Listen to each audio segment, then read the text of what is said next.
अस्मद्गुरु परमगुरून्यतिवरपूर्णौ सयामुनं रामं पद्माक्षनाथजटदित्सेनेशरमारमापतीं वन्दे वन्दे वृन्दावनचरं वल्लवीजनवल्लभं जयन्ती सम्भवं धाम वैजयन्ती विभूषणं श्रीमान् वेङ्कटनाथार्य कवितार्किकेसरी वेदान्ताचार्यवर्यो मे सन्निधत्तां सदा हृदि श्रीमान् वेङ्कटनाथार्यः कवितार्किककेसरी वेदान्ताचार्यवर्यो मे सन्निधत्तां सदा हृदि श्रीमान् அப்படின்றதுக்கு ஸ்ரீரித்யபேதேனவா ஸ்ரீ அப்படின்றது அபேதமாக அப்படியே சொல்லணும் அப்படின்னு சொல்லணும். ஸ்ரீமான்னா மொத்தத்தில் பொதுவாக என்ன அர்த்தம்னா ஸ்ரீயை உடையவன் அப்படின்னு சொல்றது. மதுப்பு இருக்குது, மது பிரத்யம் அங்கே இருக்கிறதுனால அந்த மது பிரத்யம் பூமா பிரசம்சா நித்தியோகம் அப்படின்னு பெருமையை புகழ அதெல்லாம் சொல்கிறது, பெருசாக இருக்கிறத சொல்கிறது, பெருமையை சொல்கிறது, இதுவாக இருக்குது, நித்தியமாக இருக்கிறத சொல்கிறது அப்படின்னு சொல்லக்கூடிய மது பிரத்யோகத்துக்கு அந்த எதை வேணால் அங்கே சொல்லலாம். ஆனால் இவருடைய பெருமை எப்போவுமே அந்த ஸ்ரீ அவரிடத்துல இருக்கிறதுனால நித்திய யோகமாக இருக்கிற மது பிரத்யார்த்தத்தை சொன்னோம் ஸ்ரீமான்றதுக்கு. அது அப்படி இல்லை, சாதாரணமாக ஸ்ரீமான்னா அப்படி தான் அர்த்தம் சொல்லணும். மது பிரத்யம் இருக்கிறதுனால ஸ்ரீயோட கூடியவன், செல்வம் பொருந்தியவன், அழகு பொருந்தியவன், ரூபமாக இருக்கவன், லாவண்யமாக இருக்கவன் அப்படின்னு சொல்லணும் மது பிரத்யத்துக்கு. ஆனால் கூரத்தாழ்வார் அந்த இடத்துல என்ன சாதிச்சிருக்காருன்னா, எது அசேஷ பும்சி ரூபம் யச்சகி மங்களம் கிமப்பி எல்லோகே சதித்யுச்சதே, லோகத்தில் எது ஒன்று ரூபம் அது இதுன்னு இருக்குதோ அது மொத்தம் தத் சர்வம் தததீனமேவா, உன்னுடைய அதீனமானதுனால அதெல்லாம் எப்படி சொல்லப்படுறதுன்னா ஸ்ரீரித்யபேதேனவா, ஸ்ரீஹி அபேதமே இல்லாத இத்தி ஸ்ரீஹின்னு சொல்லப்படுறது. உனக்கும் அதுக்கும் பேதமே இல்லாதபடி அப்படியே நேரம் சொல்லிடுறாத்த, அதை உடையவாளை சொல்ற. இல்லைன்னா யத்வா ஸ்ரீமதிதி அப்படின்னு சொல்லிருக்கிறதுனால அந்த வாக்கியத்துக்கு லட்சபூத்தரா சுவாமி தேசிகன் இங்கே இருக்கார் அப்படின்னு சொல்ற.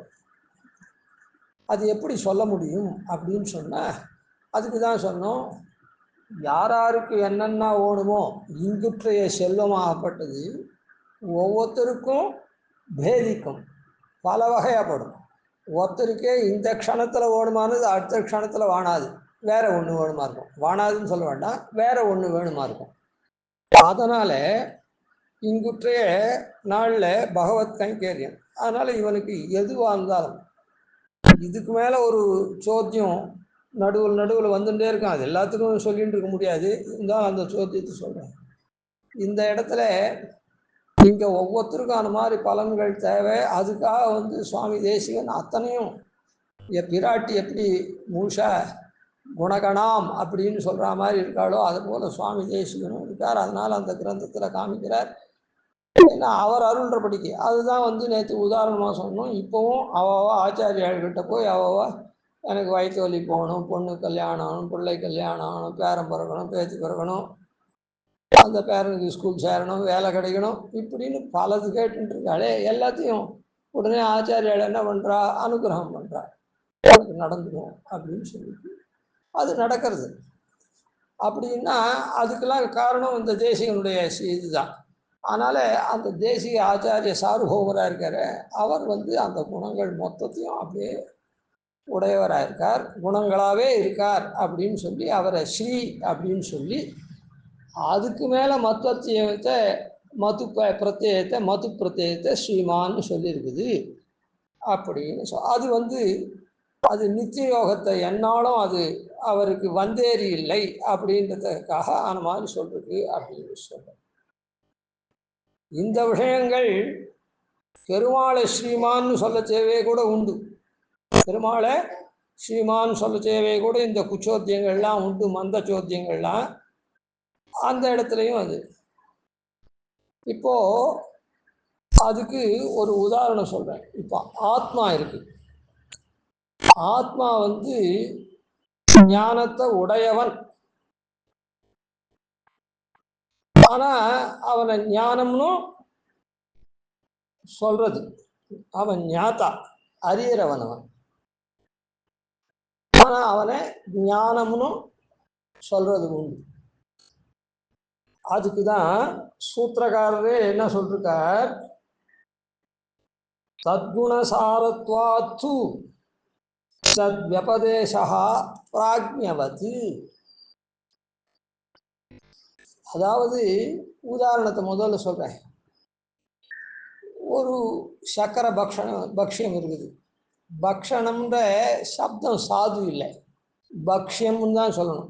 என்ன தளிகை இன்னைக்கு அப்படின்னா மைசூர் பாகு பக்ஷணம்னு சொல்லக்கூடாது, பக்ஷியம் தான் சொல்லணும். பக்ஷணம்ன்றது அந்த சாப்பிட்ற வியாபாரத்தை சொல்றது. பக்ஷியம்ன்றது பக்ஷியத்தை சாப்பிட்றவன், அதுக்கு பக்ஷணம்னு பேர்.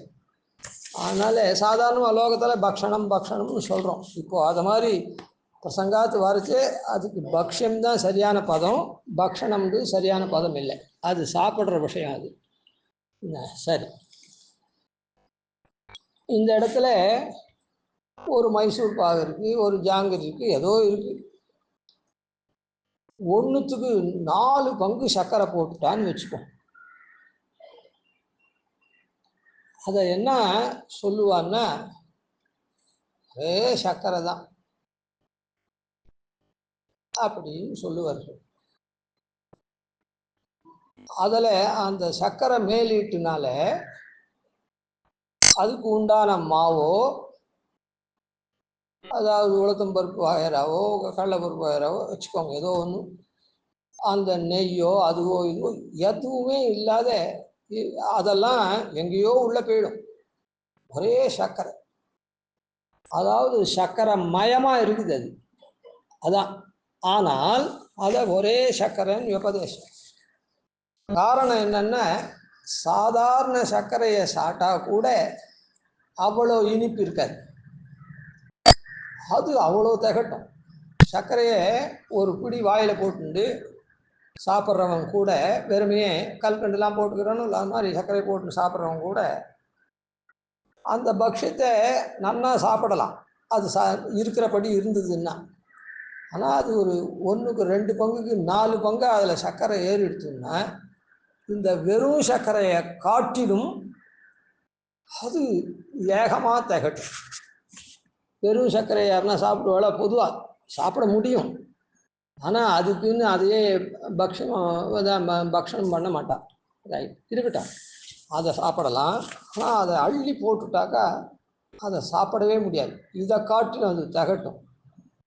அதனால்தான் இது வெறும் சர்க்கரை அப்படின்னு விவகாரம் பண்ணுறேன்.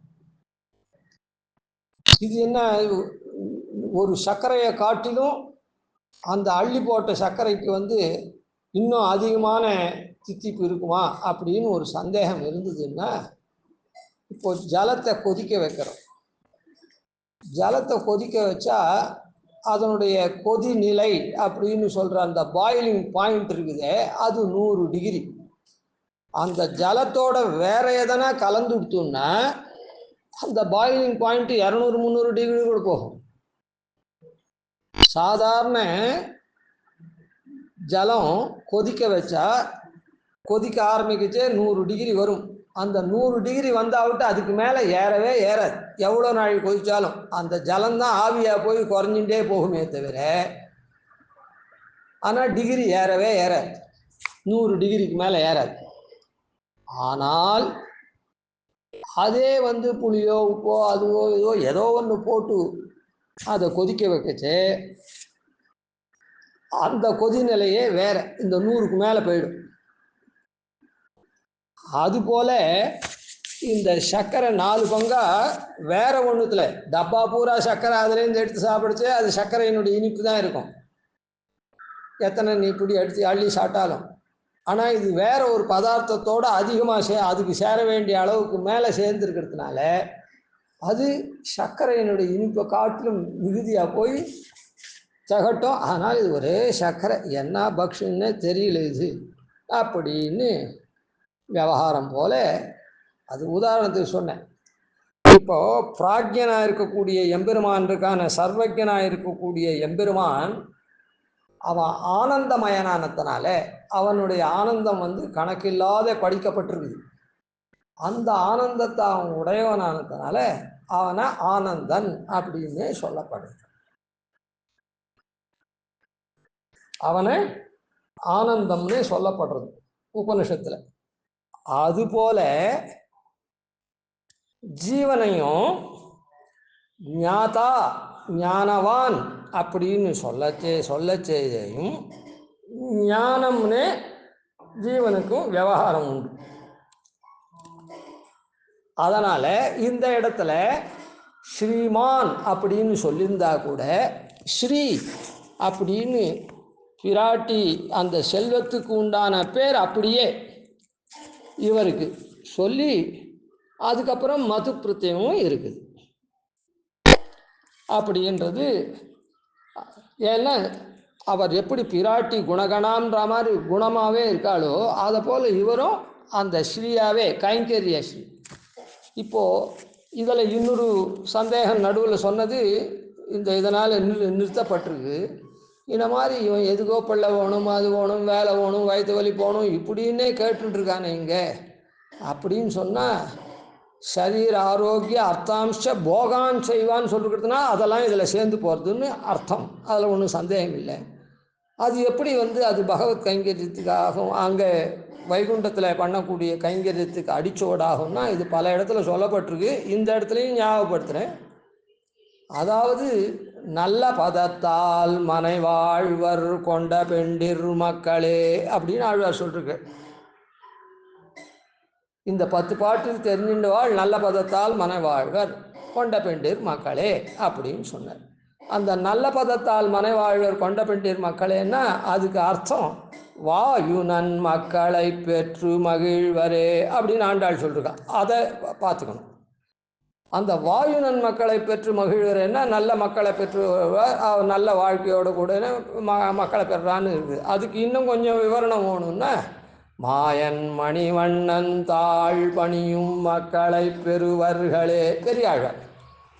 அதனால் நல்ல பதத்தால் மனைவாழ்வர் கொண்ட பெண்டிர் மக்களேன்னு சொல்கிறது என்னதுன்னா, இவனை போல இவனுடைய புத்திரமித்திர களத்ராதிகளும் பகவத் கைங்கரியத்தில் இவனுக்கு சகாயமாக இருந்து அவளும் ஈடுபடக்கூடியவா.